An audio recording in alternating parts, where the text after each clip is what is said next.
Pranav is asking, is IISc a good place to do integrated PhD in material science, in nanoscience and material synthesis?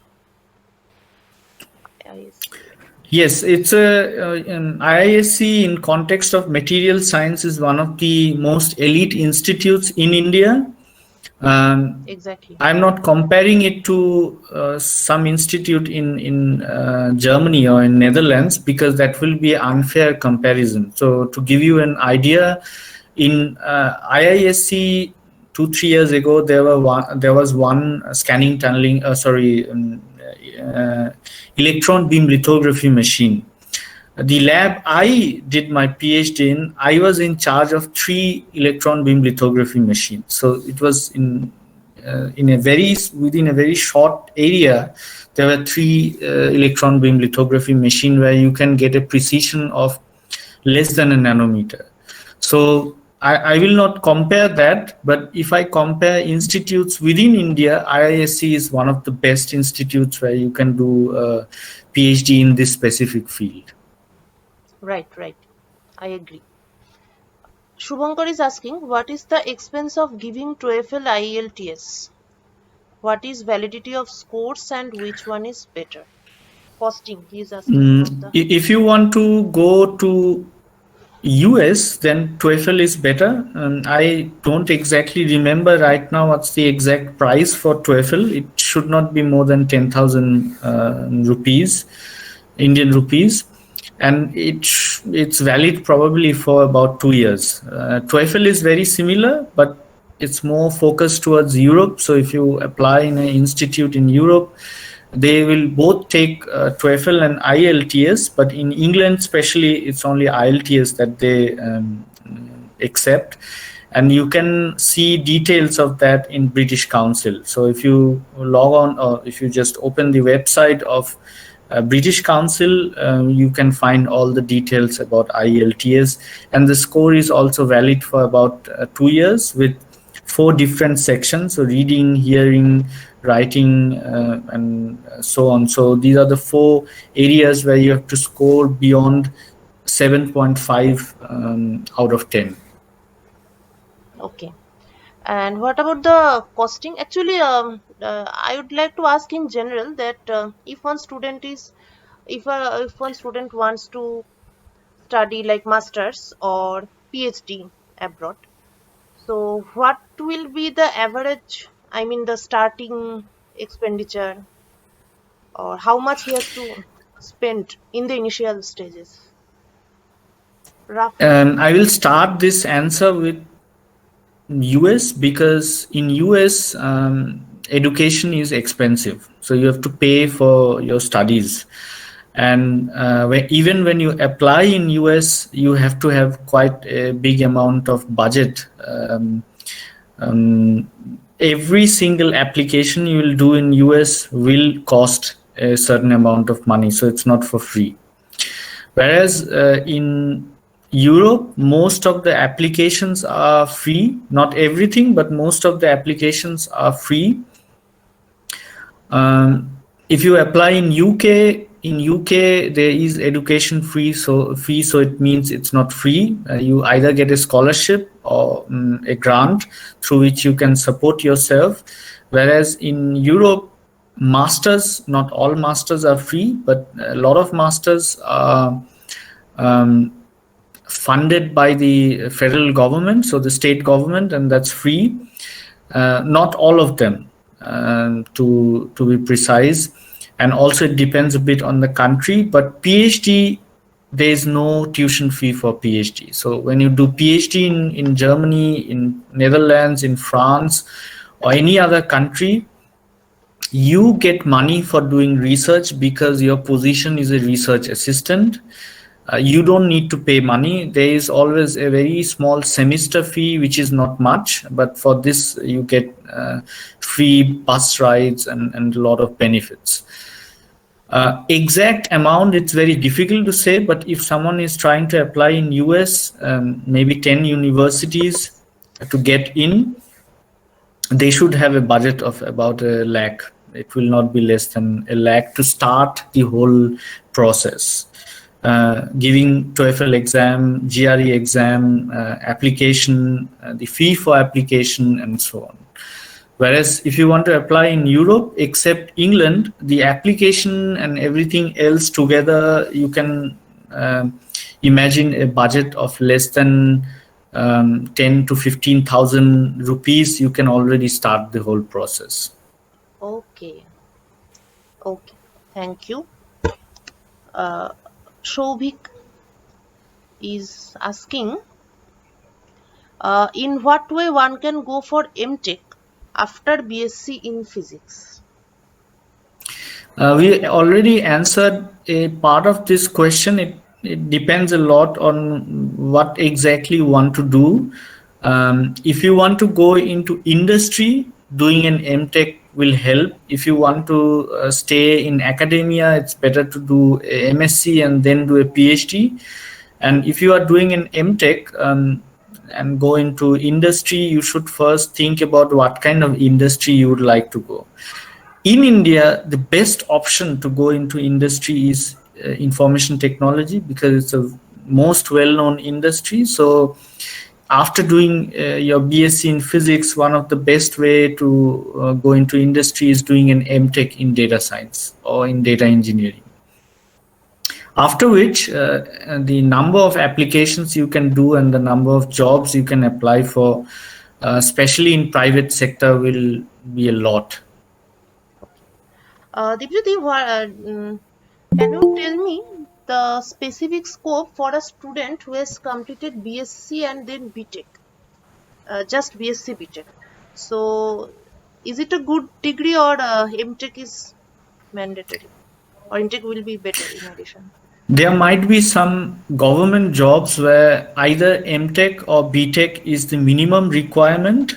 Okay. Um, in that case, it might be helpful. Otherwise, just because someone have done BTech, it does not restrict them from doing anything. So they can apply in any other area. Of course, after doing BTech, actually, it's better to go for industry. But if they want to carry forward in academia, that's also an option they can choose for. And the best way to go forward would be to do a master's or an integrated PhD where they can smoothly get in a academic life. Okay. Okay.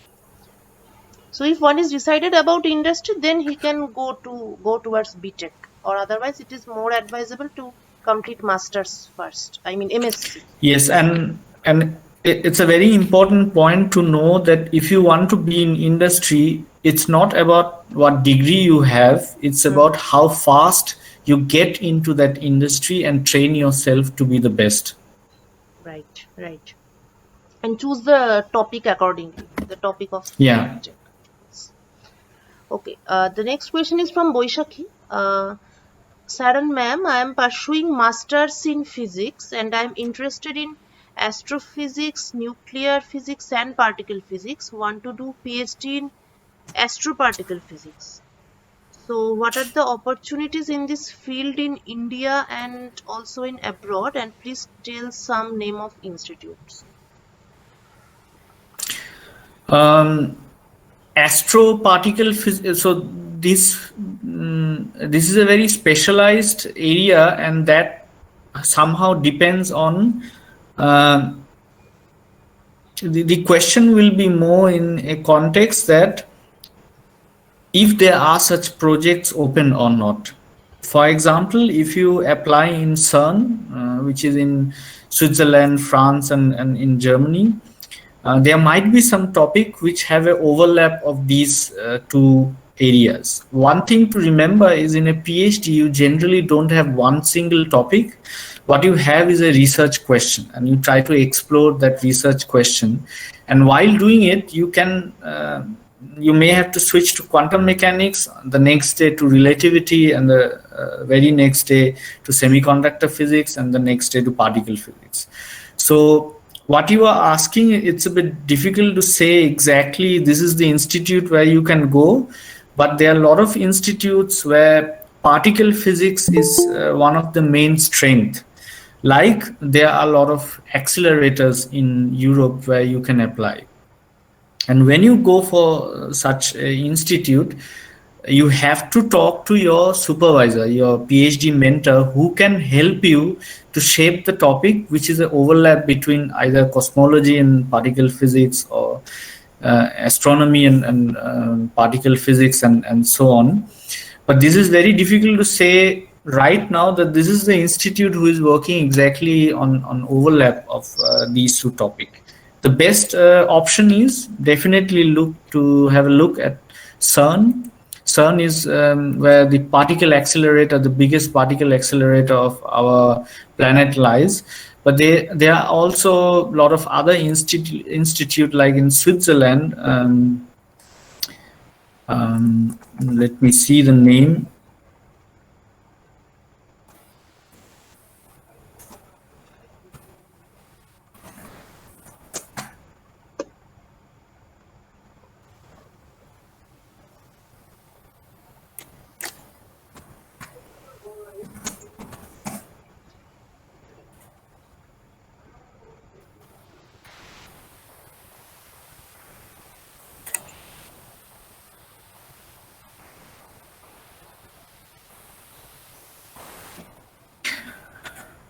This is the homepage of CERN, and if you just do a very basic research around this homepage, you will find a lot of news about particle physics, which are the institute who are working in a overlapping space between particle physics um, and astronomy or cosmology, and so on.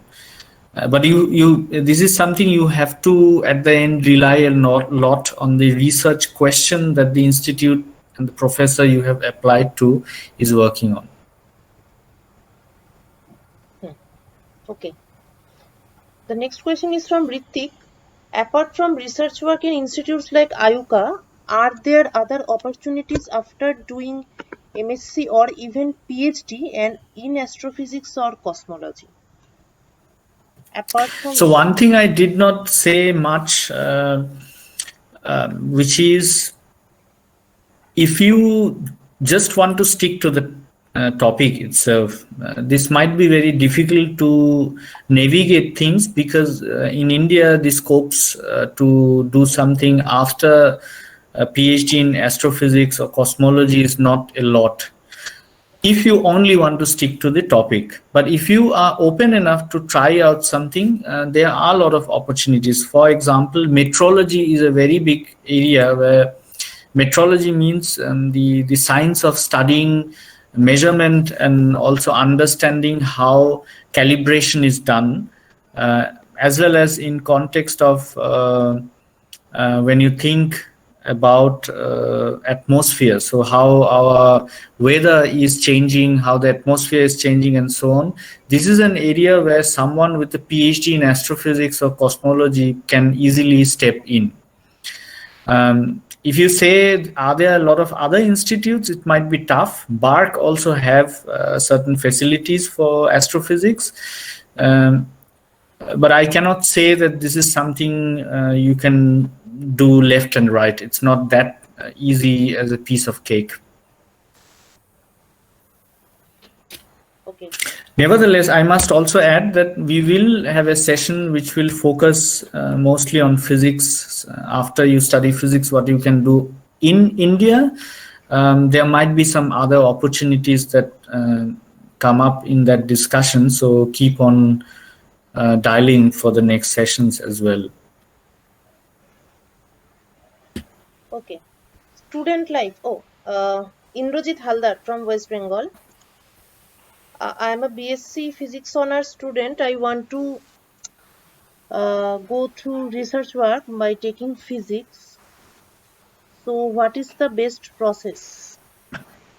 The best process is to make sure you really build your basis at the best. So if you study physics, you really understand what you are studying. The next part is go into your MSc program or an integrated PhD program. So if you want to be in research, you have to at the end do a PhD. With a B.Sc in your bag, or B.Sc being the only degree you are exposed to, this is the best suggestion I can give. But with that, I can also suggest that to build your base or to clarify your understanding in physics, you can also take help of online courses from MIT, Purdue University, and so on. This will challenge how you think and how you perceive physics and test yourself. Does it really make sense for you to go into research in physics? Yes, exactly. Oyan Bhomik is asking, Sir, I am doing my MSc in Chemical Science from ISS. He's from chemistry background actually. So I have interest in quantum computation. How can I go into it? Can you brief me about the routes? Quantum Um, chemistry, so basically. So quantum computing have different routes. One of them is using there's a company called IonQ. It's a Cambridge based startup, and in England there are a lot of areas where your expertise in chemistry or your expertise in chemical science, if that has anything to do with a overlapping space between quantum chemistry and chemistry. So if you have only studied chemistry, mostly experimental chemistry in context of organic chemistry or synthesis and so on, or polymer chemistry, that might be a bit tough, not impossible though. But if you have any exposure to quantum chemistry, that already sets up a field for you to go into the area of quantum computing. The next step that you can take is that you can already explore something in the area of quantum computing or quantum technology. I can forward you a name of an institute. It's not an institute, it's a European body. It's called European Quantum Flagship.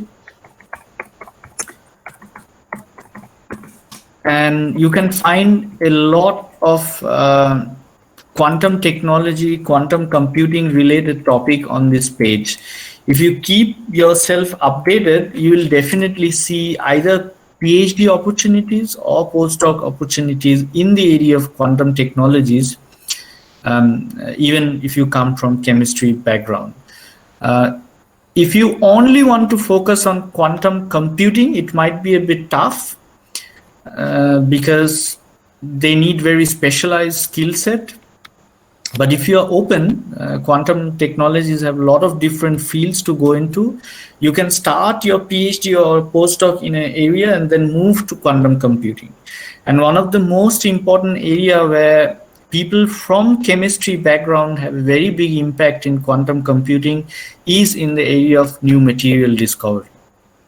And this is something you can also keep some eyes open and look into internet, finding out where people are doing research in this field. And D-Wave is also a very good company uh, with Google who are working in this area of new material discovery. D wave, you said. Yeah. Okay. Okay. Orunima Maiti. Sir, I have just completed B.Sc in physics. Which topic in MSc is best for more career opportunities? By topic, do you mean the special paper or any particular uh, topic like data science or something like that? Please clarify. And MSc MTech, which is better for career?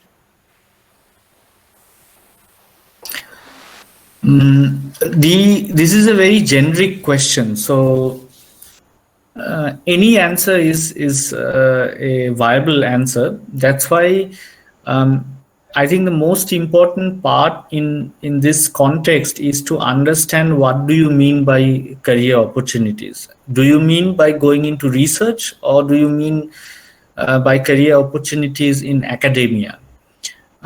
Sorry, in industry. So if you are interested in going into industry after studying physics, definitely it makes sense to do MTech more than MSc, and also take topics which are more close to computational physics, where you have to do something uh, with programming, where you have to simulate something to test experimental results.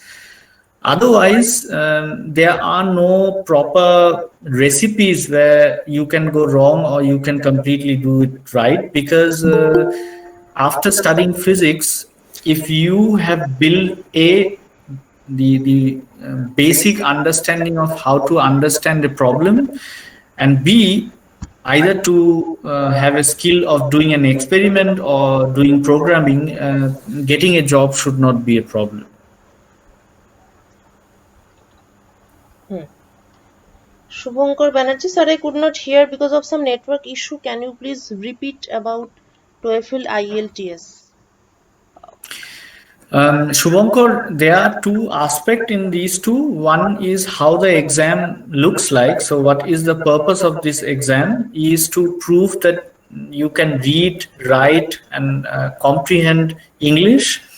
TOEFL is more available and accepted in US than in Europe, whereas IELTS is more accepted in Europe. That mostly means for UK, and it does not mean that if you want to apply somewhere else, you cannot use your TOEFL score. They both are expensive exam. They are not very cheap, and you have to prepare for them. You can get a lot of free material online about these two exams, but do remember that these exams does not validate that you will make sure that you will be going for PhD in a university. These are just exam which proves that you know English. You can communicate in English, you can write English, so English is not a problem for you. Outside these two exams have not much of impact. They generally are valid. These courses are generally valid for about 2 years, but that should be sufficient enough to do your master's or PhD application. Okay. And Bhomik is asking how important it is knowing local language. Important question for doing PhD in Europe. Will English only do my job or I need to learn local language? Oyon, if you are doing research, English is the language that you have to know when you apply. Once you get your PhD position and you arrive either in Belgium, where people speak French, or France, or Netherlands, where people speak Dutch, or Norway or Germany, then you can choose to learn the language, but it's more for social reason, not for your research. When you do your research, where you publish your research, where you do your basic things about doing your research, language is not an issue. Uh, we have one more question. It is how can we contact with you, sir? Having any process, then tell us any social media. Dipjyoti, please So elaborate. I don't have any social media presence because I have very limited time. In fact, the fact that I'm present at this discussion today is a very packed schedule for me, and so it's a bit tough to get in touch with me, unfortunately. Nevertheless, if you have any specific question, you can definitely get in touch through the uncertainty principle email address, and we will make sure that we answer your question as in detail as possible. Nevertheless, at the end, you must know that I don't have any magic stick that will solve all the problems. So, if you can understand your problem well, if you can give me the detail of the problem, I can at least give you some guideline how to solve the problem. But I can tell you the best person who can solve the problem is you yourself. Fantastic. So, So we have last few minutes left. We have right. about 12 minutes left before we finish this session. Devulna, are there any more questions? I don't think so. At least the rough idea I had about the probable questions, they are all exhausted. I mean, they have been addressed adequately, I think. And if there are further more questions, students, I hope they will contact me through email, WhatsApp, Telegram, whatever. As you all have joined this session, Debolina will probably have your email address. It would be great if you can answer a questionnaire that we can forward to you. Before we finish this session, I want to tell you one thing, which is from a very famous physicist, Richard Feynman. There was a student of Feynman who was quite adamant to study physics, and his mother was not really agreeing that he should study physics. So he went to Feynman and said, Mr. Feynman, can you write me something that my mother allows me to study physics? And he wrote that physics is not important, but love is. What does it mean? It means that today you are discussing about what your career should look like, what would you like to do later, and so on. But do remember that if you love something, I'm not saying about romantic love, but if you love something and if you invest time in that topic, in that subject, and build your competence there, it's really, really tough to not be famous or do good or have a job and have a great career with that. With this, we will finish this session. Thanks a lot. If you have anything that you want to say in last few minutes, feel free to open your mic or unmute yourself and say it. Yes, you can. Hello, sir. Sir, can you hear my Hello? voice? Yes, I can hear your voice. Sir, thank you so much. This session is really very fantastic. Just like it's a feedback, and I am from West Bengal, actually. Thank you. Thank you, Indrajit. It was really great that you joined, and feel free to address your questions, and all the best, and make sure your friends also get your support. Yes, sir.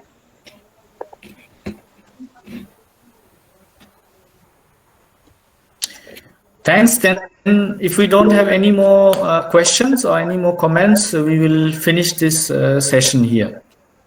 Okay. Sir, Thanks. Okay. having Yes. any next future plan that's mean do you want to any keep any other session?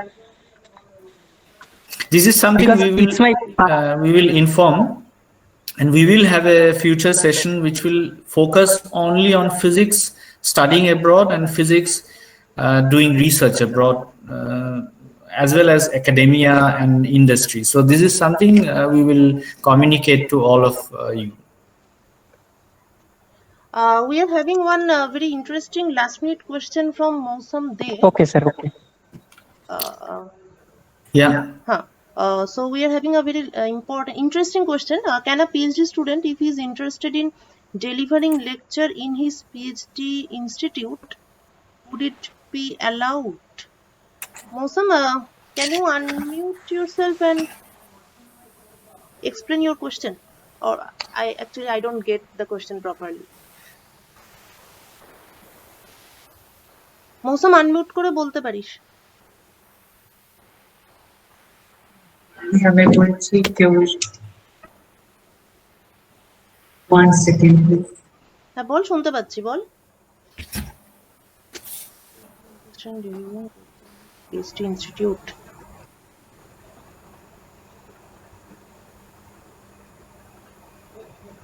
মানে বলতে চাইছি যে কেউ যদি interested হয় about teaching somebody বা delivering lecture in মানে ও PhD করার সময়।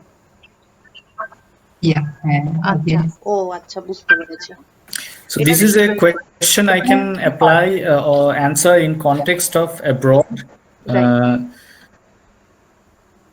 That in US you have to do it.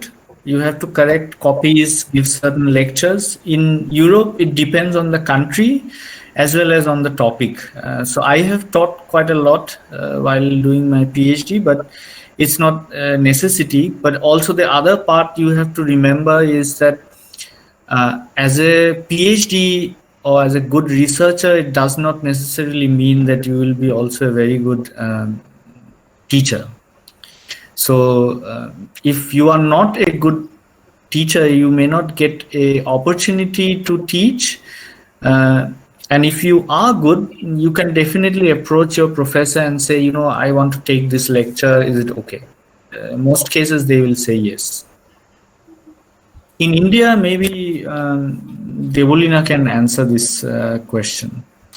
I was about to tell that these opportunities, this route is much more flexible abroad, because in India, a PhD student, yes, in TIFR, PhD students take some classes for the integrated MSc course. I think in the institutes where integrated MSc course, MSc PhD course is available, there PhD students sometimes can take classes, but only for those institutes where integrated MSc PhD course is available. In other institutes where only PhD, one can pursue only the PhD, there this type of opportunity, the student won't get this type of opportunity. There's a last question. I will answer this, and then we have to finish the session, which is about if there's any way.